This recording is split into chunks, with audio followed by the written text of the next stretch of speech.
എത്ര ലോഡായി മാധവ മേനോനെ? 5. ഞാൻ വീട്ടിൽ പോയി ഒരു ചായ കുടിച്ചു വരാം. അപ്പോഴത്തേക്ക് അവിടെ ലോഡ് ഇറക്കട്ടെ. ശരി.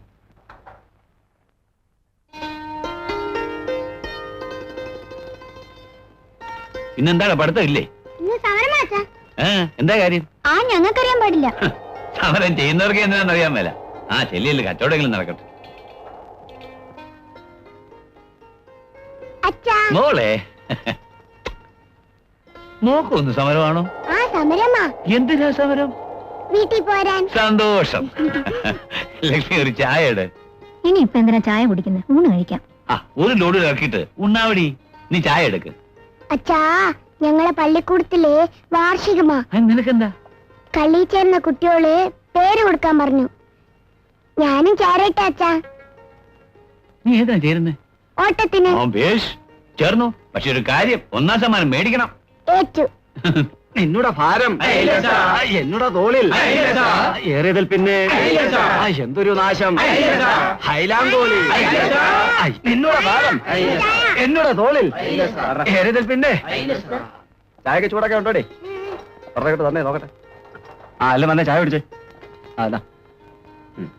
ഒന്നിങ്ങനെ. മറ്റവന്മാർ രണ്ടുപേരും വലിയ കച്ചവടത്തിലാന്ന് തോന്നുന്നു. പള്ളിക്കൂടത്തിന്ന് വന്നപ്പോ തുടങ്ങിയതാ. നമ്മുടെ മക്കളല്ലേ ലക്ഷ്മി, അധ്വാനിക്കാൻ അവരെ വല്ലതും പഠിപ്പിക്കണോ? ചായക്ക് ചൂട് കുറവായിരുന്നല്ലോ. എന്നാ പൈസ ഇനി വരുമ്പോഴേ നല്ല ചൂടായിട്ട് ചായ എടുത്തോണ്ടേ. നിന്റെ അമ്മയോടെ പറ്റെഴുതിക്കോളാൻ പറ. അയ്യോ,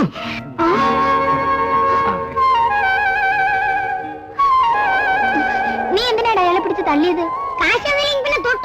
നോക്കിക്കോ, ഞാൻ അമ്മയോട് ചെന്ന് പറയും. മേനൻ ചേട്ടാ, കോൺട്രാക്ടറേയും വിളിക്കുന്നു. മുതലാളി വന്നോ? ഞാൻ ദേ വരുന്നു. മോൾ ഇവിടെ നില്ലേ. ഇന്നത്തെ കൂലി കൊടുക്കാൻ എന്ത് വേണം? 500 രൂപ.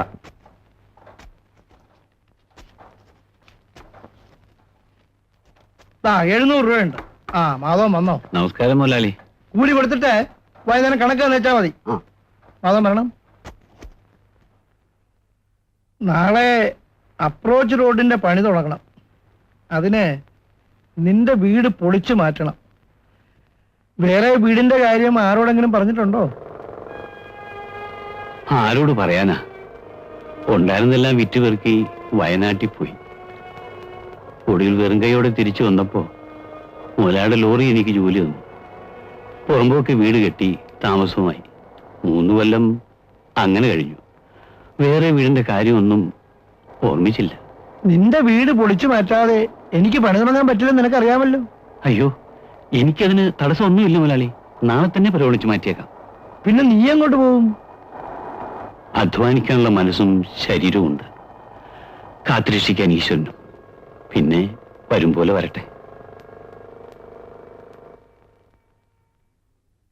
അപ്രോച്ച് റോഡ് പണിയാനുള്ള സ്ഥലത്താണ് ഈ പെര വെച്ചിരിക്കുന്നത്. മാറിക്കൊടുക്കാതിരിക്കാൻ പറ്റിയില്ല ലക്ഷ്മി. ഈ കുഞ്ഞുങ്ങളെയും കൊണ്ട് നമ്മൾ എങ്ങോട്ട് പോകും? നമ്മളെ 2 പേര് മാത്രമായിരുന്നെങ്കിൽ സാരമില്ലായിരുന്നു. അങ്ങനെയൊക്കെ വിചാരിച്ചൊരു കാര്യമുണ്ടോ? വേറെ എവിടെയെങ്കിലും അന്വേഷിച്ചു നോക്കാം. മാധവ മേനോൻ. ആരാ അത്? ഞങ്ങളാ.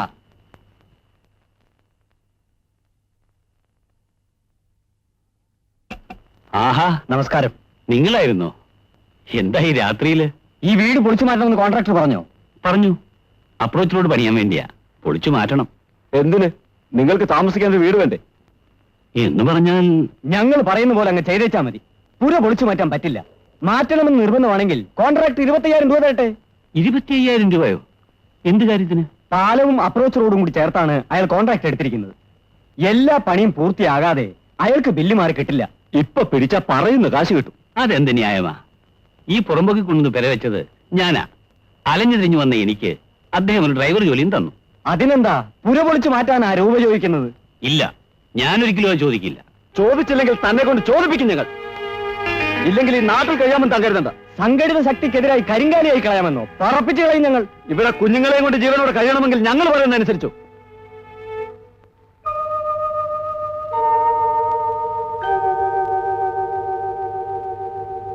മാധവനും കുടുംബവും അലഞ്ഞു തിരിഞ്ഞാണ് ഇവിടെ വന്നത്. എന്തെങ്കിലും ഒരു ജോലി വേണമെന്ന് ചാള് വീണ് അപേക്ഷിച്ചു. എനിക്ക് സഹതാപം തോന്നി. അതുകൊണ്ട് എന്റെ ലോറിയിൽ ഒരു ഡ്രൈവർ ഉദ്യോഗം കൊടുത്തു. പുറമ്പോക്കിൽ ഒരു പെര തള്ളി കൂട്ടാനുള്ള സൗകര്യവും കൊടുത്തു.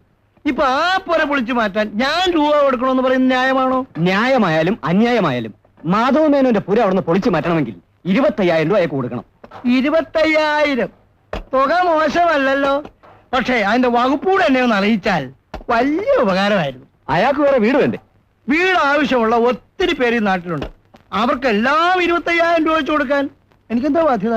മാധവമേനോൻ ഞങ്ങളുടെ യൂണിയൻ കൊണ്ടുവന്ന് അപേക്ഷ വന്നു. അതനുസരിച്ചാണ് ഞങ്ങൾ ഇടപെട്ടിരിക്കുന്നത്. 25,000 രൂപ കൊടുത്ത് മര്യാദയ്ക്ക് ഈ ഏർപ്പാട് തീർക്കുന്നതാണ് നല്ലത്. ഒന്ന് ചോദിച്ചോട്ടെ, മാധവമേനോൻ അങ്ങനെ ഒരു അപേക്ഷ എവിടെ കൊണ്ടുവന്ന് തന്നോ? ഇല്ലെങ്കിൽ പിന്നെ ഈ പ്രശ്നത്തിൽ ഞങ്ങൾ ഇടപെടണമെന്ന് എഴുതുന്നുണ്ടോ? ഇല്ല മുതലാളി, ഇവർ കള്ളം പറയാ. ഞാൻ അപേക്ഷ കൊടുത്തിട്ടില്ല.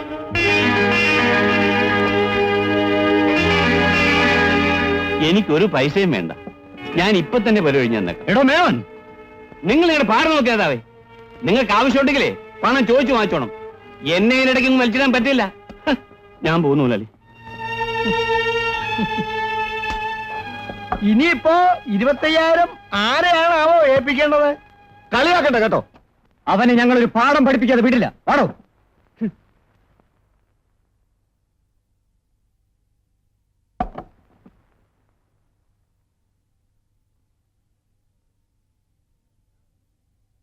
എടാ, നീ ആ മുതലാളിയുടെ മുന്നിൽ വെച്ച് ഞങ്ങൾ അവമാനിച്ചു അല്ലേ? ഇതിന് പകരം ചോദിക്കാൻ നിന്നെ ഞങ്ങൾ ഇവിടെ വിട്ടയക്കില്ല. നീ ഇവിടുന്ന് പോകുന്ന ഞങ്ങൾക്കൊന്ന് കാണണം. ആ നേതാവേ, മനുഷ്യനെ ഒന്ന് സ്വൈര്യമായിട്ട് ജീവിക്കാൻ സമ്മതിക്കില്ലല്ലേ? ഞങ്ങളെ കൊച്ചാക്കിയിട്ട് നീ അങ്ങനെ ജീവിക്കണ്ട. അനങ്ങി പോകരുത് ഇവിടുന്ന്. ഭയരപ്പാളികളെ, നീയൊക്കെ മാധവനെ പുളുത്തും.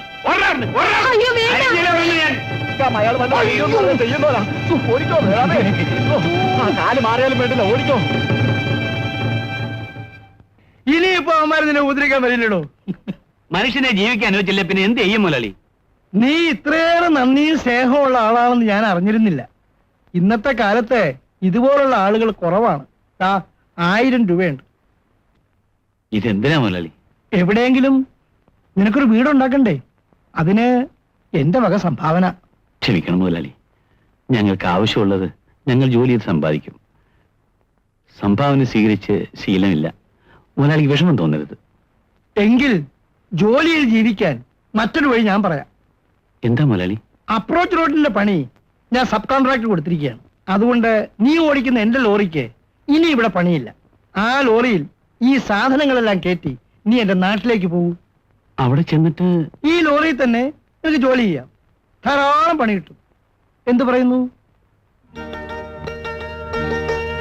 ശരി മുതലാളി.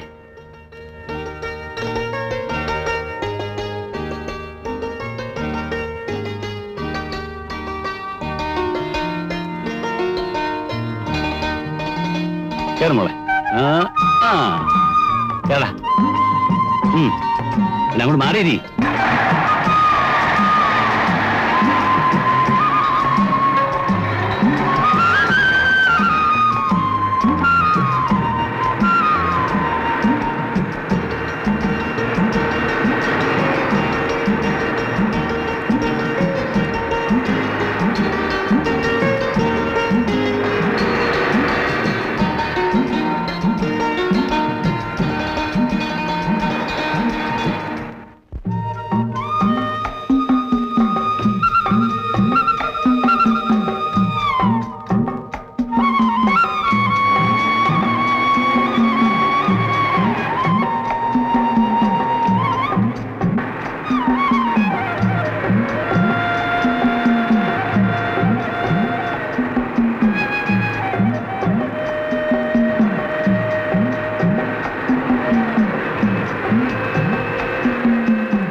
അമ്മയും മക്കളൊക്കെ ഇവിടെ ഇറങ്ങിക്കോ. മോളെ പതുക്കെ ഇറങ്ങ. ഇവിടെ ചാടണ്ട, പതുക്കെ. ഇതാണ് വീടെന്ന് തോന്നുന്നു. മുതലാളി വന്നിട്ട് നമുക്ക് അങ്ങോട്ട് പോവാം. ഇതൊരു നല്ല പ്രദേശമാണെന്ന് തോന്നുന്നല്ലോ. അങ്ങനെ നല്ലത് ചീത്ത ഒന്നുമില്ല ലക്ഷ്മി. അധ്വാനിക്കാൻ മടിയില്ലാത്തവർക്ക് എല്ലാ നാടും നല്ലതാ. എവിടെങ്കിലും ഒന്ന് വേറൊറിച്ച് കിട്ടിയാ മതിയായിരുന്നു.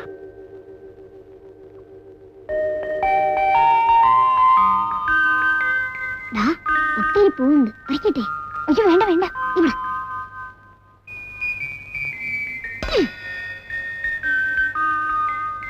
ആരെയാ പൂ പറിക്കുന്നത്?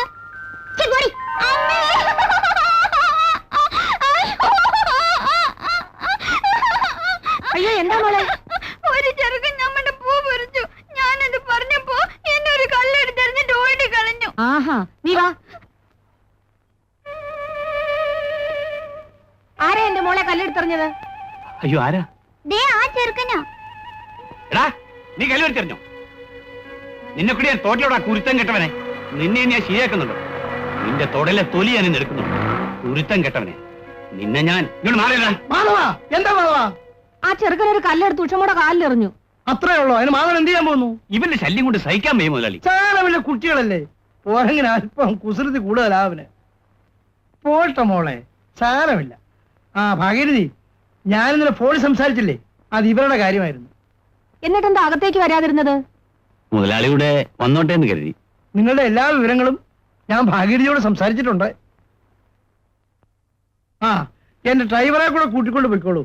നിങ്ങൾക്ക് താമസിക്കാനുള്ള വീട് അയാൾ കാണിച്ചു തരും. ലോറിയും അങ്ങോട്ട് തന്നെ കൊണ്ടുപോയിക്കോളൂ. അങ്ങനെയാട്ടെ. ആ,